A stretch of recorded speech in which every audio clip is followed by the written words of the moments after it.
everyone. Sorry for the short delay. Great to see you. Welcome to the third session we've had here in the Ponton at the Bathurst Multicultural Storytelling Festival. Tonight we're talking to Kavita Bedford. I'll tell you a little bit about Kavita in a minute, but first of all I'd like to acknowledge the Wiradjuri people, who are the traditional custodians of the land. I would also like to pay respect to the elders, both past and present, of the Wiradjuri nation, and extend that respect to other Indigenous Australians who are present. So, Kavita, thanks for coming. Thank you. What we will do tonight is Kavita will start out with a short presentation and an introduction, and I'll ask some questions and pretty soon throw to the audience for questions and answers. The theme tonight is about multiculturalism and multimedia, and we may even, I suspect, touch on countering violent extremism.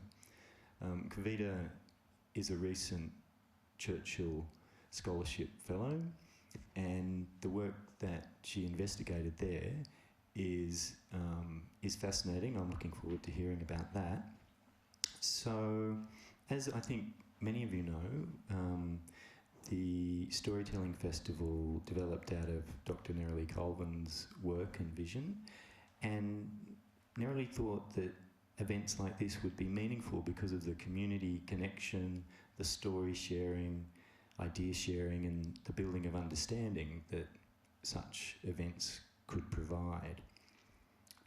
So once again, thanks for coming, and Kavita, I think you can explain your thoughts and tell us some of your experiences.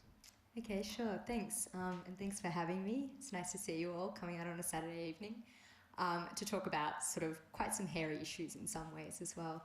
I guess just to give you guys a bit of a background about who I am and why I'm here, and kind of my relationship as well to Bathurst. So I am a graduate from here. I began in theatre media, and then I graduated in journalism here.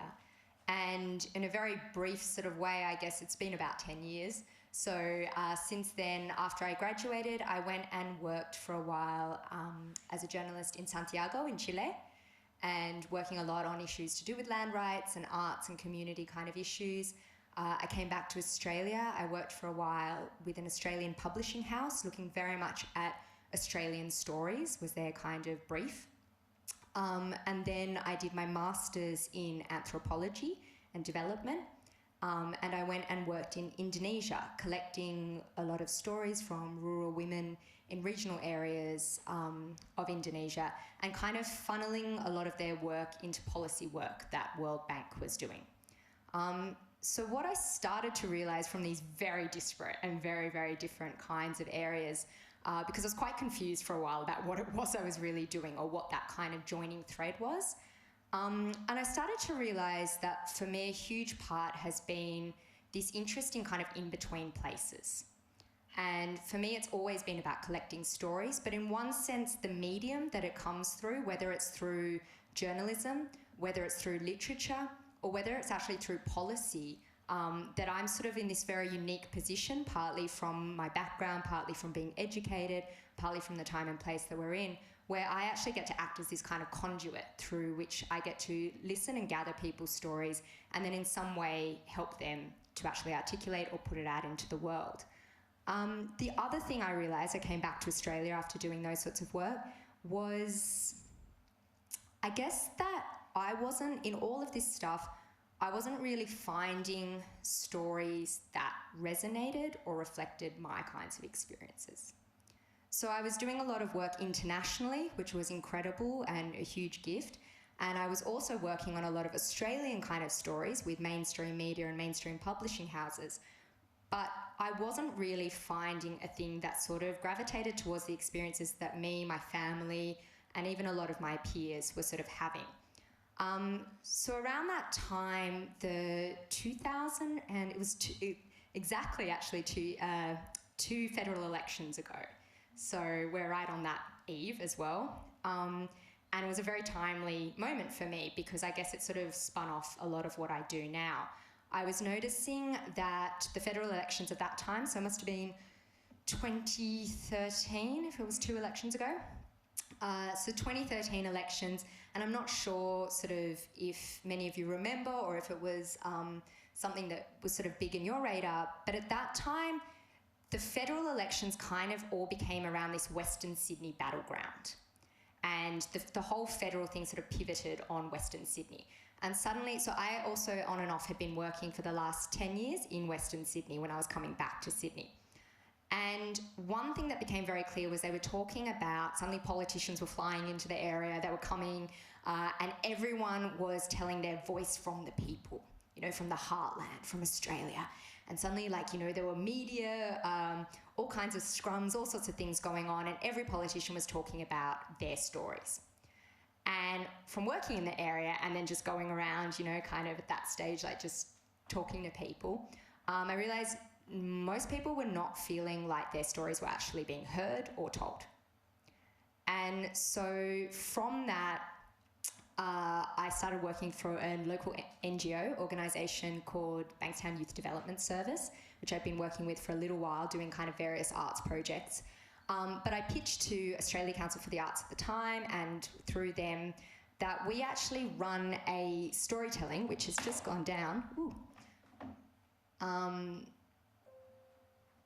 I just have to set up. I might have to pop your password in. Oh. So I basically pitched this idea where we wanted to look at stories from this region. And so it was through Bankstown, so it was more talking about southwest Sydney rather than, because Western Sydney is obviously a huge area and it gets treated in a homogenous way a lot of the time. But this particular area was of interest because 1/3 of the population there are from non-English speaking backgrounds. I don't know if anyone, actually I'd be super curious, does anyone know anything about Bankstown? Yeah? What kind of ways do you reckon like the media roughly portrays Bankstown generally? Yeah, I guess probably there's quite a lot of negative stories about, you know, the dangerous stuff happening there and that kind of stuff, violence, and yeah, there's a lot of negativity. Yeah. So a lot of negativity, a lot of stuff around violence. Anyone else know anything about it from the media at all? I mean, I guess that's sort of that's in a nutshell. I mean, there's a lot of stuff. So around that time and still, it's around the crime rates. It's around the drive-by shootings.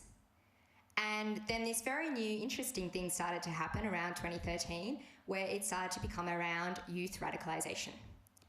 And a lot of people, so there's a very big Islamic population there. There's also a lot of people from Sierra Leone and Vietnam are the kind of major 3 components. And stories, I will leave it to your imagination, which major newspapers as well, but really, really beat up on this area and talk about this. And from working in the area and talking to people, a lot of us were sort of like flabbergasted in a way, because the other side is it's a mainly immigrant population who are doing wonderful, incredible things on a daily basis.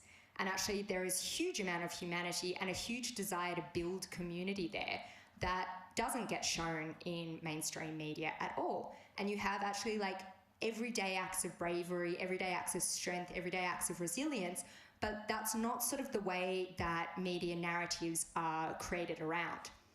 So we began this project called Mapping Frictions, which was basically to look at so many of the local people there who were working and leading these kind of, you know, very extraordinary but ordinary lives.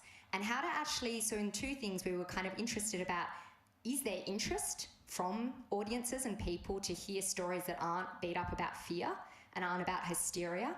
And also, is there an interest where we can actually slowly start to build a more cohesive understanding of a region, and especially one that is sort of really a lot of it's put down to fear of immigration as well, or fear of migrants. So we began this project, and it draws from a favourite theorist of mine called Anna Singh, and she actually looks a lot at talking about globalisation and how actually very local moments, we can see huge acts of globalisation in them. So we often talk about global communities or global issues, but actually this stuff is being played out on a day-to-day level with us every day. And the global is local. And she called this idea frictions, where we have so many people and situations rubbing up against each other, and this heat is kind of caused, and out of that heat, actually new possibilities can emerge. And they're possibilities that we don't always know about. So we called it mapping frictions to kind of look at this idea as well around where a lot of people have a lot of fear around ideas of like clash of civilizations. And you literally have an area like Bankstown, but there's a Bankstown kind of in every major city, where you have mosques being put up next to churches, being put up next to new waves of migration, next to old waves of migration. And you have people living on top of each other, and it is hard. And that's the other thing. And there is a people who are also trying to negotiate very global, huge realities that are occurring on an international platform in a very local way. So we wanted to look at these sorts of issues, and this is how we began mapping frictions. From there, might have time to look at some of the stories, but we talked to sort of, just a very quick example would be, we talked to the local manouche pizza maker, for instance. Manouche is a Lebanese pizza, and he would make these manouche, but also while he was making this pizza, he's the local sheikh. And so people would come in for marriage guidance counselling, and he'd be making these pizzas while giving legal and marriage and divorce counselling. We talked to these women who were from Sierra Leone, who actually had come to the area. They were refugees during the Civil War, and they'd come to the area, and there was nowhere for them to get their hair braids done. And so they actually just set up this hairdresser shop. And now through that, they actually train up young refugee women coming through the humanitarian refugee programs from Sierra Leone to actually have a vocation. And so they train them to become hairdressers in the region, while also talking a lot about beauty and how important it is to be beautiful. So we kind of looked at, these are sort of just a snapshot of some examples of these sorts of stories we were looking at. Out of that, in 15, sorry, I should have gotten my dates. The other thing that happened was Mosul Dam fell. And suddenly everyone was talking about the Islamic State. And so we had been doing this very local level grassroots kind of project, and suddenly our project was getting a lot of attention because we were in an area that suddenly everyone was talking about was fueled by youth radicalisation. And I've always been interested, and had only really been interested in looking at stories of strength, resilience and community kind of issues. But I'm also, obviously, from my background and various things, interested in international politics. But what was very strange was suddenly a lens became focused on this project. And out of it, I got a job where the federal government essentially wanted the same thing done for them, but with a countering violent extremism lens. To be honest, I ummed and ahed for a very long time about whether I wanted to take it. It's super politicised, but the very interesting thing was it was a federal project, but it was housed under Multicultural New South Wales. So it was housed under state level government, but also it was housed under Multicultural New South Wales' actual agenda, and their agenda is social cohesion. So my big concern was that if we start talking about things like countering violent extremism, we're going to be causing a lot more hate, fear and hysteria, which are the very things that I've been very slowly, in small ways, trying to work against. But actually, because it was done under this social cohesion model, the way we were able to frame it was, how do we actually talk about these international events that are impacting all of us? And how do we actually talk about them and with an understanding that first and foremost, a lot of the communities first affected by this are actually the diaspora or the multicultural communities. So we talk a lot about this fear that is happening, whether it was in Iraq or whether it was Syria later. And we talk a lot about this, but we don't think often about the impact it might be having on local people here who are from those countries, whose uncles, brothers, cousins are actually involved in those, and who make up part of who we are as well as a multicultural society. So we looked at a whole range of issues, but very much looking at when ISIS-related events and incidents were taking place, but also issues around Syria and what was happening there. how do we talk about a bomb going off in Karada and then understand what the Shiite Iraqi community in Australia are doing to honour it, or not honour the bombs, obviously, honour the dead, and also to honour their sense and their understanding and how they're building up community cohesion here. So it became a very interesting project where we actually, again, it was this idea, going back to what I was saying, linking up that global issues with the very local and an understanding that we're all part of this sort of framework. That lasted 2 years and I left it last year. And then I went on from there to receive what Jock mentioned, a Churchill Fellowship, where I actually, and I just got back in December, where I was very fortunate and I got to go to Belgium, Germany, Greece, Turkey, London and France to look at how storytelling is actually being used and implemented to talk about things like countering violent extremism, and also how storytelling is being used to give more perspectives for migrants and refugees in decision-making processes. Because traditionally, these are the very people who often it's affecting, but who are left out of very big discussions around this. So I went around to these countries to also learn a lot from what was happening with their reactions to the far right. So I'll talk a little bit more about that. But I guess I just wanted to also, so that's sort of my background, but I guess one thing that I just also wanted to talk about, but I just wanted to check time. Are we doing? About 15. Okay, I just wanted to also briefly touch on the politics, and I mean, it's very quick to do in like 5-10 minutes, but the politics of multiculturalism as well, because it's actually, you know, I think a lot of events and a lot of the ways that it's often framed is as this very cohesive thing, which it should be, but it's also, as someone who's now worked in this space, I found myself in it's quite a scary place to work in a lot of ways, because I think what actually happens now is if we suggest something like multiculturalism is flawed in our country, it's almost become tantamount to suggesting we have a problem with racism. And the two are very, very inextricably linked with each other. And it means that very few people actually want to raise it. So we see a lot of the time, you know, there's demands for certain people to become spokespeople, but then often those people, if they speak too much about it, they're kind of shunned by community or by media. And it's actually very scary place because you're kind of continually tripping over, it's super politicized. So it's not always this kind of like, you know, cohesive, beautiful, soft kind of storytelling space. Actually, you find yourself in very politicized racial issues. Public debates now about multiculturalism are almost an open invitation to talk about things like immigration and what we think about it, about integrationist kind of policies, and also very much a strong sense of safeguarding white Australia kind of values as well. These all become linked into this kind of multiculturalism. And it's interesting because I was actually looking at stats from the 2016 census data, and it's actually saying that, you know, Australia's future is looking more culturally and linguistically diverse than ever, and actually almost half of Australia are actually first or second generation migrants, which is a huge statistic to come out.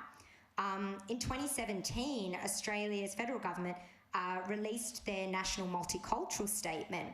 And, you know, it made a lot about our success. And we talk about ourselves a lot as being this very successful multicultural nation. But in the policy, it offered quite a defensive vision of multiculturalism because it talked a lot about, and it used words like integration, unity, and cohesiveness. You know, and these are sort of seen as very beautiful ideas, but actually, again, we're talking integrationist kind of mentality. And to talk about difference and also sort of celebration of difference and a genuine love of difference is a very different thing to integrating. And I guess sort of around that, you know, there has been a lot of flips between this anger about immigration. There's a lot of anger and genuine fear of losing white status quo of power as well. And these things do actually need to be addressed. And right now, our public debates on multiculturalism don't actually provide a platform for either parties to discuss these sorts of fears. And that's what it is. It's fears, and in some ways we need a system that actually allows fears to also be aired and discussed in a much more kind of constructive way. One of the key findings I actually found during my Churchill time was that a much stronger focus is needed in Australia on the far right. And interestingly, in Australia, the online space right now is currently much more heavily weighted to the far right than any kind of ISIS-related incidents. To date, the majority of our programs and government funding and editorials, though, of course, focus a lot more on ISIS-related extremism.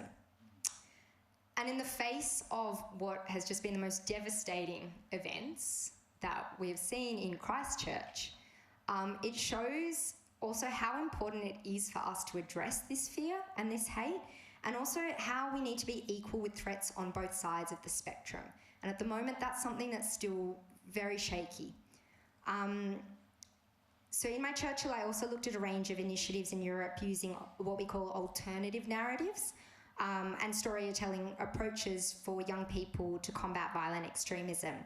And I looked a lot at how the power of storytelling is being used to address a lot of issues where young people are sort of saying for them extremism is bound up in issues of identity, not having a voice, migration and displacement. And storytelling is now actually being used as a kind of preventative or early prevention model to treat young people who are affected or disaffected, rather. A lot of these projects that I've sort of worked on have come about because of climates of fear and hysteria, and very much wanting to actually shift those sorts of perceptions. But I also think within that, I've always wanted to look, and maybe it's also the training, but I think it's very important to also look at what the current media narratives are. And so while I sort of look and talk a lot with young people about storytelling practices, I think it's also about talking with young people about actual media narratives, so that they are educated and smart and bright and able to actually analyse and critique to whatever it is they decide, but actually have those sorts of tools in place to understand how storytelling and narratives are being sort of put into us every day, really. And so if we're going to counter any of those things, we also have to look at what's sort of so much ingrained in us. So the work that I and others do in this space is very much around sort of the importance or the important role that stories play in promoting new voices that often don't get heard. But I think also in the face of issues like Christchurch, we can see that stories also play a very huge role in promoting compassion and hope, and hopefully more kind of understanding as well of each other and where we're at in these situations. Thank you for that.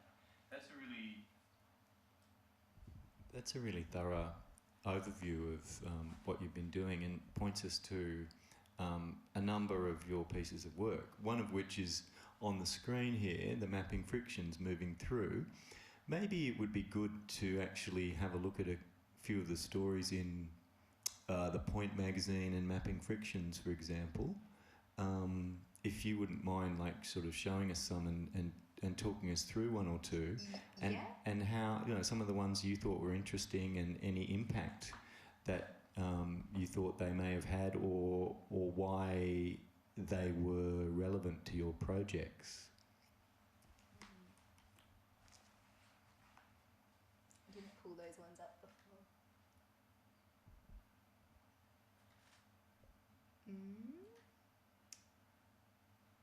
I guess here is one that's sort of quite timely.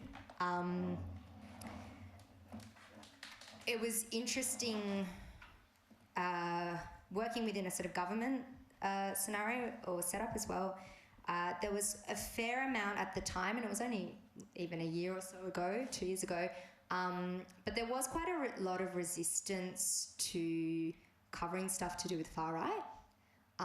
So me and my colleague were actually pushing that a fair bit, because it's quite clear once you start working in this space that how much, without making everyone fearful, mobilisation there is around this. So this guy is a really interesting example, James Fry.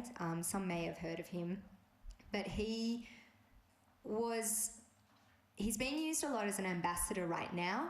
In fact, we got one of the first interviews with him, and from then on, he's become quite a big ambassador because he's someone who did have a story where back in the day he was bullied a lot and came from a very sort of typical, you know, we have like profiles around a lot of these people. So fairly typical-ish sort of profile where he was bullied and he saw a very big need to find someone to blame. And at the time there was, and it was on a much smaller scale than it is now, but there was a bit of sort of grooming, I guess, as well of disaffected young men and finding those people. And at the time it was more in the wave of the Asian immigration. And so he became involved in a sort of far-right group. And he says sort of in the interview, lucky for him, they actually, you know, they had internet, but they weren't very savvy with it. So in some ways also there's a difference now happening in products of time. But he was an interesting case because he sort of did this, and we interviewed him about his story, about how he actually got out of this group, but also now he's a very strong advocate for multiculturalism. And he's become someone who actually talks to young men, especially, about that need and that urgency and that rage and those feelings, and how to actually find and channel them so that it's not becoming this kind of like fearful rhetoric as well. So he was a pretty key interview, and I think what was really interesting with doing it with him was one was his actual story, and it resonated in some ways a lot more with people could understand his sort of story a lot more than when we interviewed people to do with former reformed extremists from ISIS and organisations like that. Oh, I wonder why that is. I might ask you to just back off the mic. Oh, yeah. Yeah, not that much. Just like. Yeah? Yeah, just this. It's getting a little louder. Oh, yeah. So, what is it you think that that he was reaching in terms of the audience? Like, who was reading the Point magazine, and what was your sense of the audience engagement with what you were putting out there? So they're two slightly different questions. So one in sense of the Point magazine's readership, it was aimed to 18 to 25-year-olds or 18 to 30-year-olds. It was meant to be a youth-based organisation, youth-based stories that was targeting younger people from multicultural kind of backgrounds, or just young people who are interested in international politics.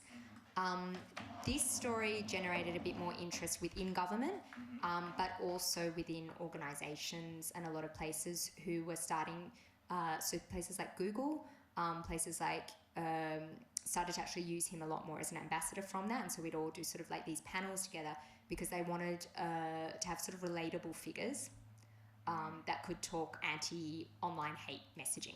And so why is he relatable? Look at him. Because he's good looking? He's white. Okay.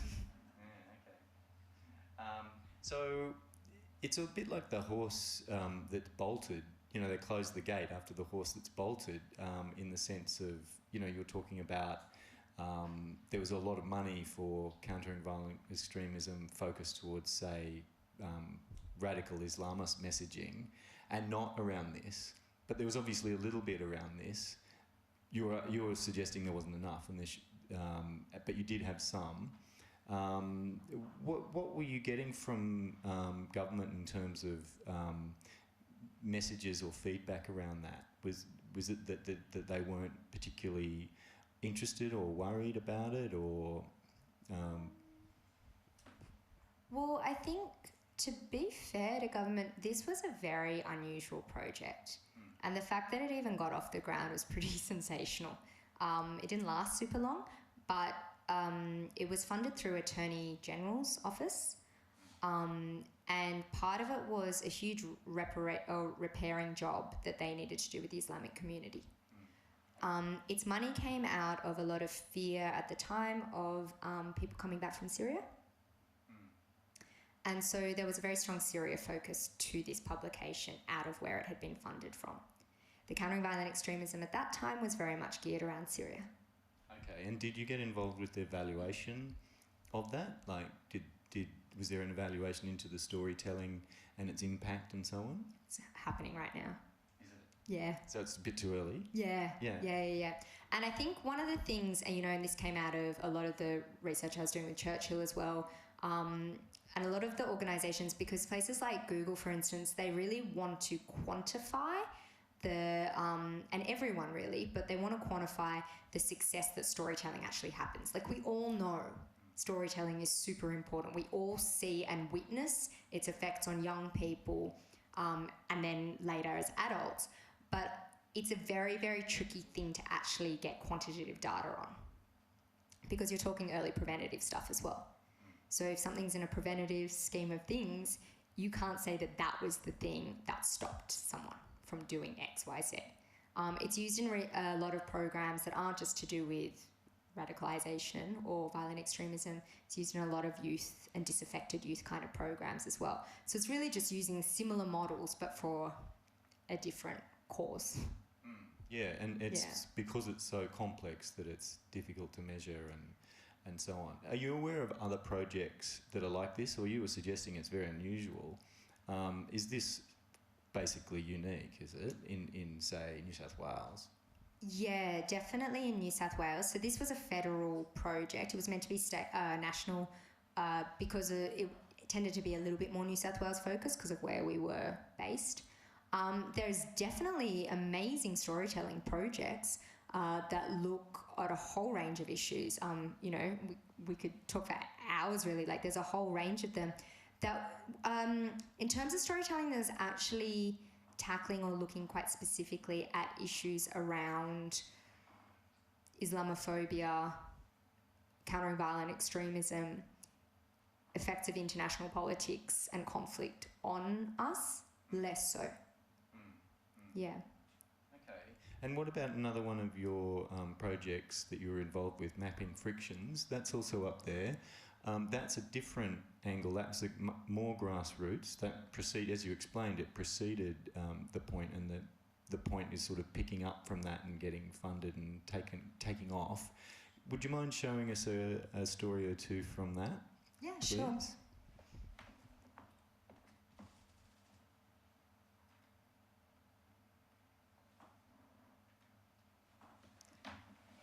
Do you want me to just play like a snippet of something? Yeah, or do you want just me to talk it through? It's up to you guys. What do you want? Play a little snippet. So I'll just play it. My name is Ida Zane. I own a store by the name of 99, and I'm a fashion designer. Both my parents are originally from Syria. I was born here in Australia, and I've been here all my life. Yes, I have travelled overseas to see my home country. The name of my store 99 comes from, there's 99 names of Allah.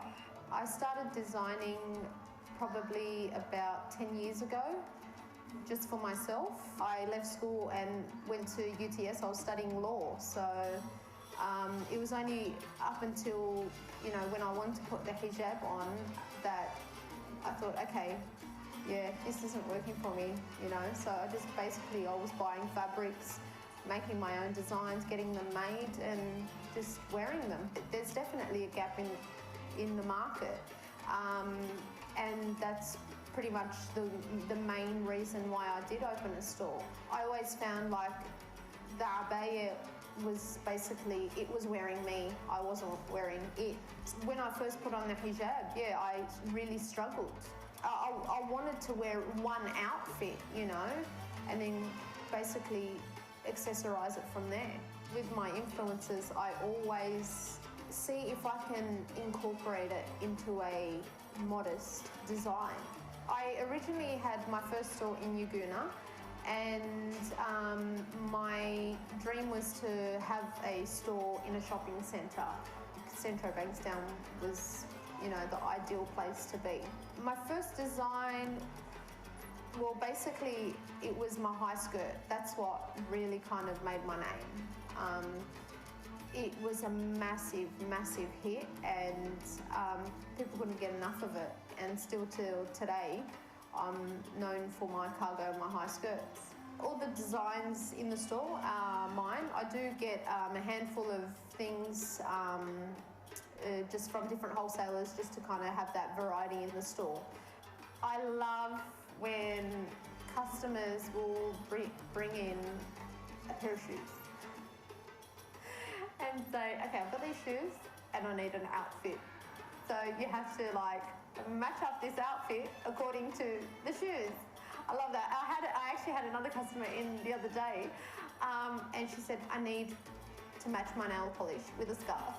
I thought, okay, so we had to walk her fingers around the scarf racks and just basically match up her nail polish to a scarf. So, but we made it happen.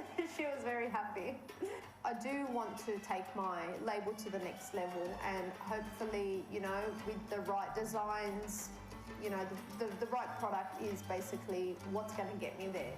So as long as I have that demand overseas, nothing's going to hold me back. Yeah, thanks for that. It's a really good example of, you were talking about people not having their stories told. And, you know, there might be some context you might see a story like that in the mainstream, but typically not. I mean, I'm just still amazed. Like, 30 years ago, I was thinking about the dominance of white and Anglo sort of presence in the mainstream media, but it's still amazing to the extent to which that's the case. And so, tell us about a couple of other stories where people, you know, wanted to have their stories told that they felt weren't being told, or reflect on your experience of stories that weren't being told that you felt in your life needed to be told and have been. Yeah, well, I guess just to briefly talk on that one, because it's I think quite a good example. So when I was working for more mainstream media, the way, for instance, that we would have angled that story immediately would be around Syria conflict. That story would only get told in the context of Syria conflict. Let's have a story about Syria conflict, find someone from Syria, and then basically the side gig might be that she's a fashion designer, but the main narrative would be, here is a person from Syria and what are your views on it? So we actually were trying quite purposefully in a lot of these, and we chose people who were very clearly from conflict areas or where there was a very big situation occurring, but trying to, like what you said, give them a voice about what their actual story was. And a lot of the time that wasn't the first foremost thing. I mean, it affected them, it's not to say that, but to give people humanity and see people kind of actually talking with joy about the things that they do in the community. Or for her, you know, it's about actually like matching up the headscarves for people who come in with like nail polish colours or nice shoes, or, you know, and that's the sort of stuff that we were feeling you don't, like the only way sort of our faces get to be seen a lot of the time is in the milieu or the context of conflict. And then it just keeps driving this idea, and it actually, even when it's not necessarily trying to, and it might be like super, super good intentioned and really beautiful, but it actually is othering these people and us constantly. Because the minute you put it in this context of this is a conflict out of your world, this is an area you don't understand, and we are now in it, it becomes another sort of story of tragedy and hurt. So one thing we were doing in a very grassroots kind of way, and, you know, and that was the freedom we had as well, because, and it was sort of why, you know, I moved out of mainstream media, but was to actually explore a lot more of these narratives. So the two women I was saying, for instance, Waki and Anne, who are from Sierra Leone, it was a similar thing, you know. They did talk a bit about the conflict in Sierra Leone, but also their main passion was beauty and hair braids and how to train up, and was super passionate that they also wanted to train up young women to have skills. Those were their passions. That, yes, comes out of a product of what has happened and like devastating effects, but those were the things that they wanted to talk about with us. So I think it was very much around, you know, what that sort of humanity and just changing a context in which a person is actually seen and seeing them for what they do. Pushed into roles and stereotypes. Yeah, yeah. So we kind of wanted to just like shake that up a little bit. Well, absolutely. It's really interesting that you talk about the way that conflict kind of forces perhaps more, say, minorities of different kinds into particular roles within the media. Because the media is negative. I mean, news media in particular is a very negative medium, and news values include conflict, of course. It's not just minorities that are subject to that. However, there's something about the fact that, you know, if you're from the dominant part of society, so let's say white Anglo, the representation that you have in the media is a lot more diverse, and also the ways that you're portrayed just on TV and in fiction as well is a lot more evident and prominent.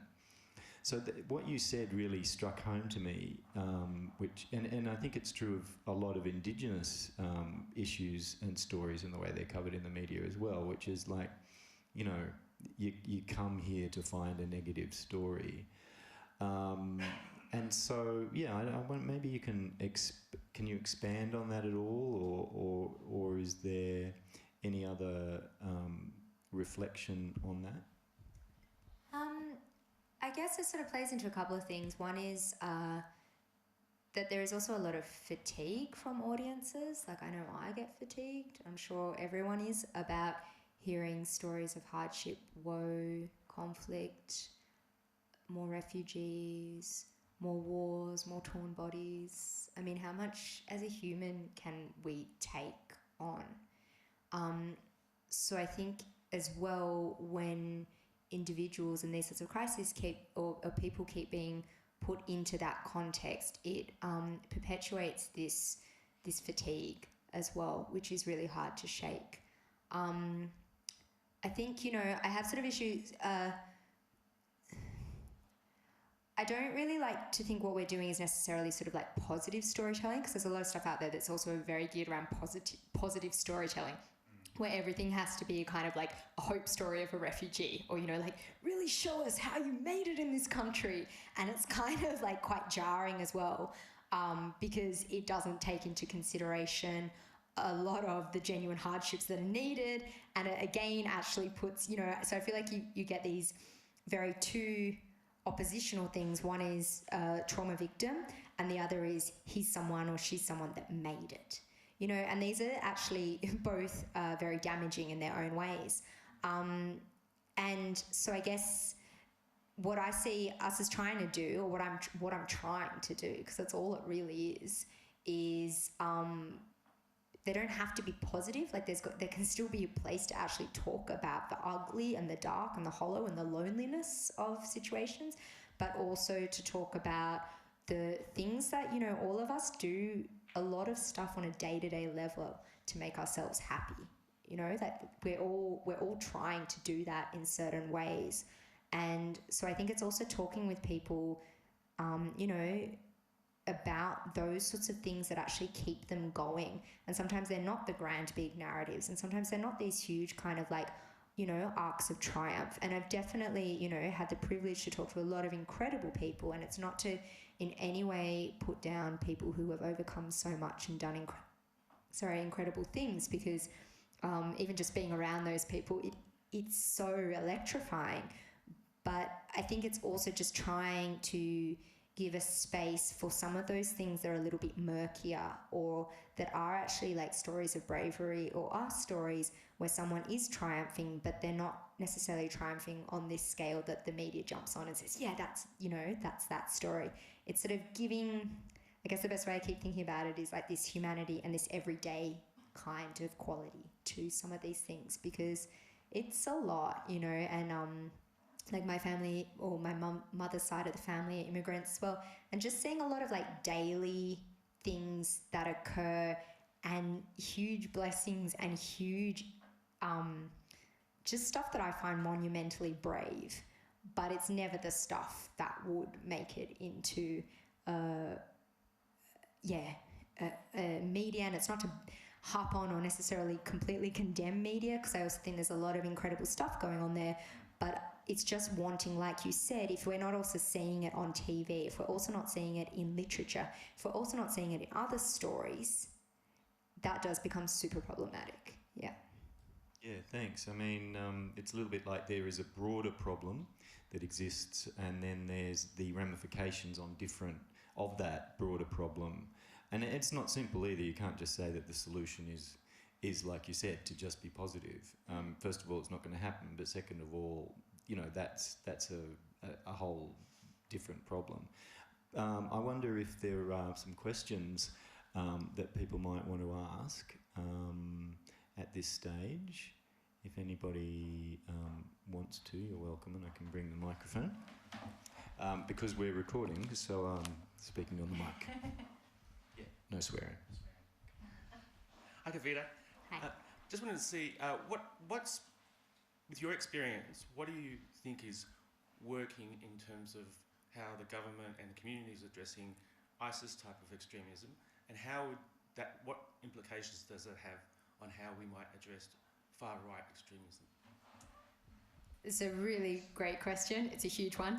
I guess, for starters, I wouldn't feel comfortable to talk, because there's different levels, right? So we have the way the government is treating it on a securitization level, and then we have a kind of preventative level as well. I've only ever worked in preventative space, and I don't sort of work in that kind of like, that, what we call like the pointy end of it. I mean the preventative. Yeah. No, I wanted that on the record, saying it's being recorded. So I think, I mean, I found initiatives like this pretty incredible. There's a lot of community consultation happening now. There has been for a while. But one thing that I think is, that was incredibly useful, for instance, and again, I can really only speak to my examples, but with this publication, when I first took it on, myself and my colleague, who was Iraqi Shiite, we both said the only way that we can actually talk effectively to communities, at that time as the Islamic community, is to be really transparent. It's super important, I think, when talking with communities, because there's a lot of distrust, a lot, is to tell people where money comes from, to tell people what the agenda is, and then once those are out of the way, to actually find a way to have constructive dialogue. But that only comes through a certain transparency. And I think a lot of what happens, or what was happening, they are cluing up a lot, and there is an openness, but a lot of what was happening was this very kind of one-sided idea of dialogue, where it was held, it's chaired, you know, you have your community representatives over there, people are allowed to talk when they're kind of spoken to, and those people who are coming and supposed to tell a lot about what is going on in their community and reveal a lot of information aren't necessarily told, given the same respect. So I think that was something that I was witnessing that was starting to happen in terms of community consultation, having a lot more open table kind of discussions and being really open. So for example, with this one, boom, the money comes from Attorney General. That has a whole set of politics attached to it. But a lot of what we found when we were interviewing people was people didn't want to touch this at first. So before I came, it was running for a little while, but also a lot of the strategic comms stuff that Attorney General and government were trying to do, Islamic community were fatigued and angry. So one thing, and I mean, it was a very small example, but we would, every time we talked to someone to interview for it, we would say, look, the money comes from Attorney Generals. There is an agenda. It's countering violent extremism money. However, what I think we're doing with this is actually trying to find, and in a flawed way still, but trying to find a way to talk about international effects and how it affects communities here. It would be amazing if you wanted your voice to be part of that, to try and figure something out together. I will give you all the transcripts. So unlike in other media jobs, we gave all of our transcripts. I gave all my stories to the people themselves and said, do you approve? Before we went through a lot of huge government approved stuff. And that, I think, and it is a very different model, but that kind of inclusivity starts to build up trust. And that was something that we really did start to witness and feel, and sort of felt like, you know, the team, it was sort of 2-3 of us, but it felt like a much bigger allied kind of group that were from all different kind of communities and cultural groups and religions. We did a lot of stuff with the, you know, various church groups as well. but having that sort of transparency and that idea of like, you know, I'll show you mine if you show me yours type thing, does really help when we're talking about constructive dialogue. And I think that's a lot of what is lacking when we're trying to address fear head on right now. Does that sort of answer? Yeah, so you're suggesting doing the same thing in the far-right context? Far-right I know less about in some ways, and I'm still figuring out. But I think for starters, what we can definitely do is address that it's a problem. That would be really pretty big move. That certainly there's been resistance to it. You know, in Australia right now, we currently have one organisation that deals with anti-racism and that actually acknowledges white supremacy. One. It's funded, so it also means that it doesn't have necessarily sustainable kind of, you know, way to operate. But there's one, and she's also a previous Churchill recipient who set it up. It's called All Together now. So there's still a lot of resistance to even believe that idea exists around far right. You would have to think that will be changing pretty rapidly, at least the symbolism, I mean, possibly more around that. Hope so. We'll see. Any more questions? I've got one that I want to follow up on the Churchill Fellowship.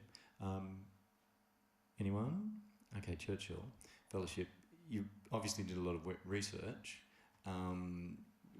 What are your sort of key findings or insights that you've picked up?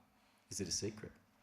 No, it's all published now, actually, which is a really nice thing that the Churchill do, is the report becomes publicly available, which I think is really important. So everyone who's doing work on this, all of our reports, you know, they're not sort of like behind closed doors or anything like that. I guess so one of the main findings was around far right and how much we need to sort of invest and actually acknowledge that. There was a lot of stuff. Some of it was sort of more technical issues. So there's a whole industry around sort of counter-narrative work and alternative narrative work and how successful those things actually are. One of the big experiences I had, I went to a couple of the refugee camps in Berlin, in Tempelhof, and also in Greece as well.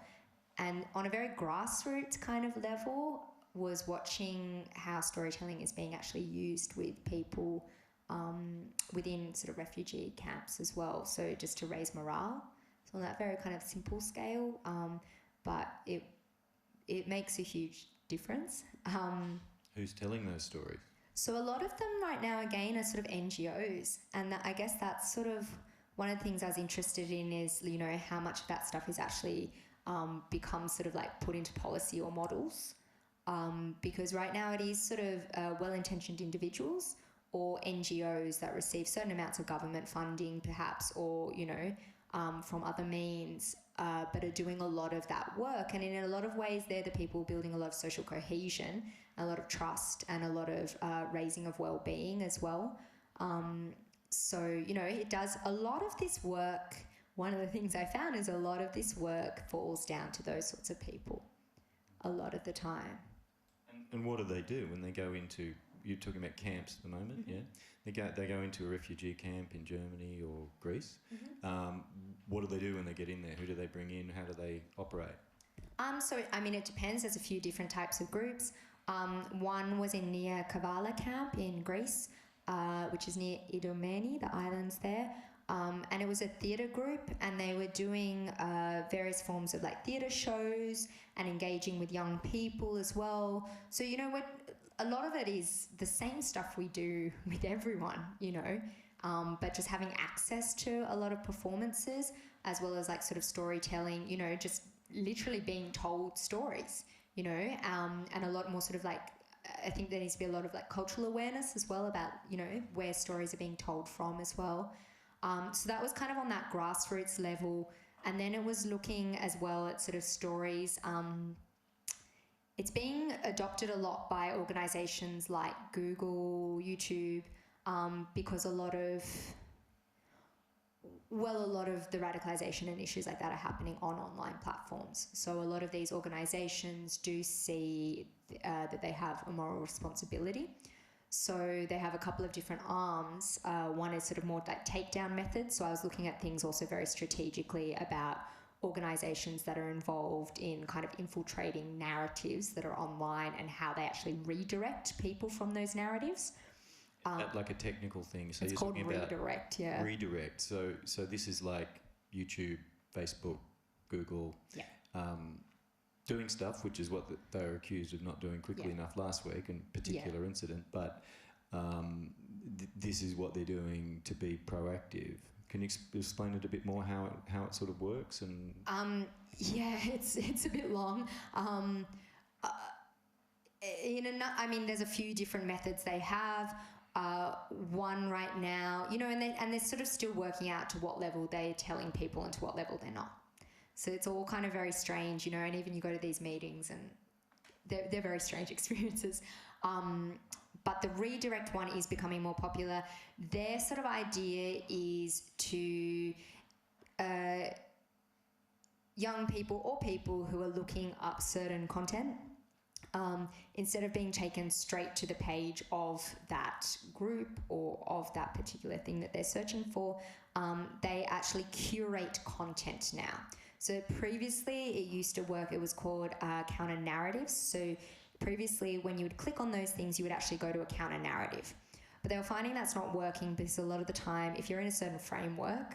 Can I just pull you up on counter narrative? So that means, does it, that instead of going off to their propaganda that they might have found if the search was just pure, they get sent to some counter-propaganda, in a sense, a story which is putting the position that YouTube, Google and whoever they're working, cooperating with, perhaps government agencies, think is a better thing, which is sort of like an opposite version.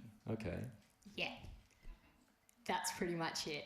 And they found, guess what, it wasn't working that well. Because a lot of the time, if you have people who are literally in a certain ideological mindset, being told, you can see it just on really small level scales, right? Like if you just talk to an individual and they're convinced on something and you offer them, without even listening or without sort of offering anything else, you just offer a complete counterpoint, it doesn't really turn to work. So counter narratives were all the rage. It's a really new field as well. This is the crazy thing with countering violent extremism. You might have noticed in the last sort of 5 years, everyone's suddenly an expert. So people who are doing Islamic studies are suddenly an expert in countering violent extremism. People who are doing security defence... Because there's money in it. There's money. There's also a genuine lack of... How do people know what they're doing in this area? It's new. It's new fears. It's new understandings of it. So people are also... the skeptical side is, yes, there's money, but the other side is also trying to literally brain pool a lot of experts and people together to try and figure this out. So counter narratives were quite popular, and I guess so part of what I was trying to look at, because Australia is still in some ways still on board with that. So a big part of my research was actually to look at how that wasn't working. And how people are moving away from that methodology now. So in Europe, they're sort of no longer, and most people in that field are like, it does not work. What they've got in place of it is also questionable. It's a very hard space and again, a lot of these things haven't been evaluated because so a lot of the organisations that are starting new methods, they might have started that within the last 2 years. So how do you actually work out if that's working or not? Well, it's interesting that it's cutting edge, but it's tricky. So what's the latest model? So a couple of things. A lot of it sort of becomes around terminology. So alternative narratives are being used instead of countering narratives. So instead of countering the ideology, it might be looking at alternative ways to view that ideology. Or I'd say a lot of the work that I do fits more into an idea of alternative narratives. So it might be more providing stories that actually even if you're not necessarily directly talking about this sort of stuff, it sheds lights on there are other kinds of people and there are other stories, and we don't have to do it in a kind of fear-based way. That's an alternative narrative. Doing anything that doesn't sort of support or prop up a bigger agenda of what's going on is an alternative narrative in its own way. Then there's this redirect method, which is less about creating a story and more about curating content that is online, so that, say, when individuals might be looking up a certain, I don't want to say the terms they're always looking up, but might be looking up a certain thing that is very clear. So, like, they have a lot of things in place right now to make sure, because obviously journalists, researchers and people, we look up these terminologies, but they're able to actually like work it out. And now what they do is a more of an understanding that in the same way that you would deal with youth at risk, whether it was sort of drugs and alcohol, that there also needs to be services provided to these people. So a redirect method, while it might place them in options, it's called. So it's almost like there's a few different options they have before they opt in to that path. Sorry, when they're opting in, you mean they do a search and there's some kind of suite of choices? Is that what the kind of thing you're talking about? So they might do this search and new other content comes up before necessarily the first thing that they're searching for. But also within that, there's a couple of methods. One is where that person might actually be tracked, and then a lot of social kind of services will be offered or can be offered to them. So there might be counselling on board, there might be rehabilitation kind of stuff on board. Through ads? Through ads. So if it's more surface level, through ads. Some of them might just be music content. Some of it might just be stuff that, compiled videos that aren't quite so hardcore but are of that genre. So that there's kind of options, and a lot of work goes into working out the mentality and the mental state of people when they're searching for stuff and matching that mental state. And the tech giants are paying for this? Yeah, so there'll be quite a few organisations in collaboration about it, so they actually get expertise on it. So one organisation that does a lot of this work, who are pretty interesting to look at, are called Moonshot. And they run out of the UK, and they're now actually going to just start doing some work in Australia. Yeah. Can I just revisit the curating? I didn't quite understand what that was. So it's an alternative, again, it's an alternative to them just getting what they want, or if ISIS or whoever has managed to get their search engine optimization to be really effective, to sort of avoid that effectiveness, and so on. Is it what's sort of happening technically? So this isn't operated to group mentality. This is operated to just youth at risk or young people at risk. It is. So it's only individual searches that they're dealing with, and the idea is the same as you might. So they're identified. The at-risk people are identified. Yeah. Or the at-risk groups. Individuals. Okay. Yeah. By security agencies. At the moment, more through online, but if none of these are actually security agencies that are doing this. So it's not about criminalising these people yet. Obviously, if something occurs, there might be, but it's about offering services before it gets to that point. So they've been identified by the tech companies who have developed with, perhaps also with government, but with their groups, particular types of online behaviour which raise a red flag, and then those individuals. Is that am I on the right track there? Sort of. It took 4 months of research. It's a very nitty kind of thing, and it is really hard. Even like, so I wouldn't say, for starters, it's not just the tech companies that are doing this, and it's not with government. So you're talking about different approaches that are with different organisations. So this, for example, was Moonshot, and what they offer. They sign up with places like Google, and part of what they offer is kind of like a suite, if you will, of services. So they can actually identify, look at youth or people at risk, and then through that they give them curated content, so it's multiple options to opt out before they go into it. Then if they start to go into that way, they actually start to offer services like guidance, counselling, rehabilitation, mental health services, and there's a better understanding now around mental health issues actually being related to it. Of course, and that's a whole different, it's not that different discussion. It's like, are they, to what extent is it about terrorism and ideology? To what extent is it about violence and mental illness? And it's that is complex, despite some people on both sides suggesting it isn't. Yeah. So when you say they can opt out and opt in, I'm trying to get a picture of, like, is it still intervening in their searches and in their social platforms and stuff? So they're doing that by cooperating with the platforms. Yeah, a little bit. And I think it's kind of more what you were saying before. There's more of an understanding now that when we're talking about youth at risk, there needs to be services offered around mental health. So rather than going straight down the criminal, so it's almost like giving people options before they go there, right? The same as we would with youth at risk when we're talking about like drugs and alcohol. We don't want to straight away put that person in prison. It's about looking at that person and being like, okay, how do we treat you as an individual? What's going on? Here's some options out. Okay, that's not something you want.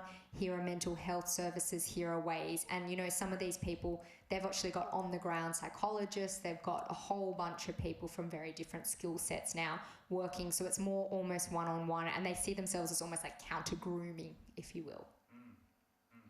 Yeah, well, that's absolutely fascinating. So we're looking at the interplay between storytelling and the stories that certain people think should be out there, and technology and the opportunities that, you know, we because the media talks about the negative and problems, we hear a lot about the radicalising that happens online. But in fact, here is a story about the opportunities that could provide.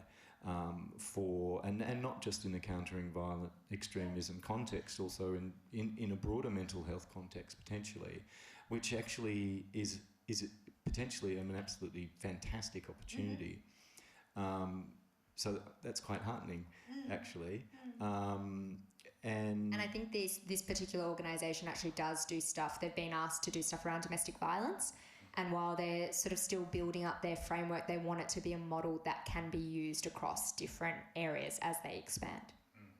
And you're suggesting this is very cutting edge and very... Yeah, at the moment it's the newest we've got. Yeah, right. Oh, well, look forward to reading some stuff that you get published about it in the mainstream. So our good-looking former far-right guy with the beard...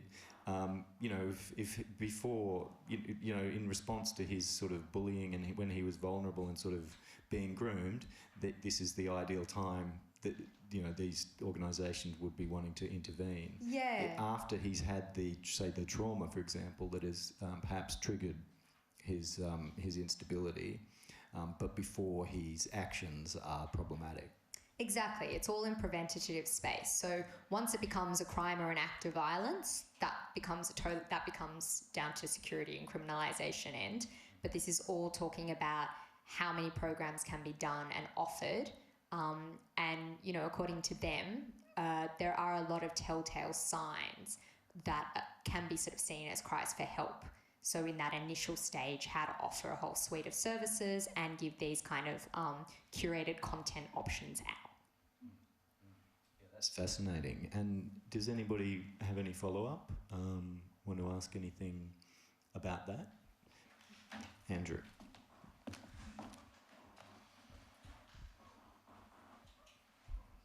Thanks very much. Is there a risk with that curated content that it just forces people into the deep web and the dark web and the deep dark web, that if they're not getting access to the material that they're looking for, that they'll find it in the hidden spaces of the digital world? And Sorry, I don't quite understand. Sorry. well, there are spaces on the internet that are hidden from search, yeah, or that where that you know, Sure. if people are looking. So, is there a risk that you create a world or direct people into a world where there's less oversight, where their activities are more hidden, and where the risks ultimately are greater? So for an organisation, so an organisation like Moonshot, for example, you're saying if they curate content that people who are looking for... Let's say if someone's Yeah. looking for information about far-right extremism, Sure. let's say, and they they get curated content, they feel cheated, then they will go to encrypted parts of the digital world, get the information, but with less chance for anyone to surveil their activities. I see what you're saying. Yeah. I mean, I guess one of the things that they say, because again, I'm not necessarily supporting these methods. I simply have witnessed and observed and what's been told to me. So from what I understand was with a lot of that stuff, their take was once they go down a path, if they're really eager to find that content, they will. And then they're not the people that they're going to trouble themselves with. Their only interest is those people who are on the cusp. So if there's a line about it, they're talking in that prevention space. So the same way, in criminal kind of categories, the minute an act is committed, or if they want to find XYZ, they will. Like it's not hard at all. So then it almost becomes someone else's problem, if you will. But yes, I hear what you're saying around the issue of actually as well where stuff gets surveyed. And that's a bigger issue because organisations like Google and Facebook, in one sense, they're saying that, they're doing a lot of takedowns. So where a lot of those sites and stuff are being pulled off their platforms. And that's where you run into this issue that you're talking about, which is a bigger thing. So that's not necessarily this moonshot organisation's problem. This is a bigger issue with like Facebook, Google, a lot of these things. Once you do takedowns, where do these people then go to find it, and can it be monitored in the way it is? And that's a huge issue that is under discussion right now. Any other questions? Well, thank you very much, Kavita. One of the things that I found interesting is the journey that you've described. A journey from a journalism student and a theatre media student here. You appeared on this stage performing as a theatre media student, and I was a handmaiden. You've been plucked from the chorus line anyway now. And then into journalism and some time in mainstream, and then finding this storytelling space, which is very particular and obviously, relevant to your interests, and you're really kind of on this journey and just sort of following this adventure, really, by the sound of it, and it only seems to be getting, more specific and kind of detailed, and you're becoming more expert in that. I'm not a CVE expert, though. I'm not in that category. I'm not suggesting counting violent extremism, but in the broader area. Yeah. So I've enjoyed learning about that. So thanks very much for sharing. And if there's no other questions, we'll say good night. Thanks for coming, everybody. And the remaining, I'll just ask you to thank Kavita in a sec, but the remaining events in the Multicultural Storytelling Festival are 11 a.m. tomorrow. The Bathurst Refugee Support Group are coming, and then 5 o'clock at the Yarning Circle at Skillset, there's the talk on health, wealth and wisdom. So just to finish up, thanks very much for coming to see us and sharing and talking, Kavita. Thank you. It's lovely to be back.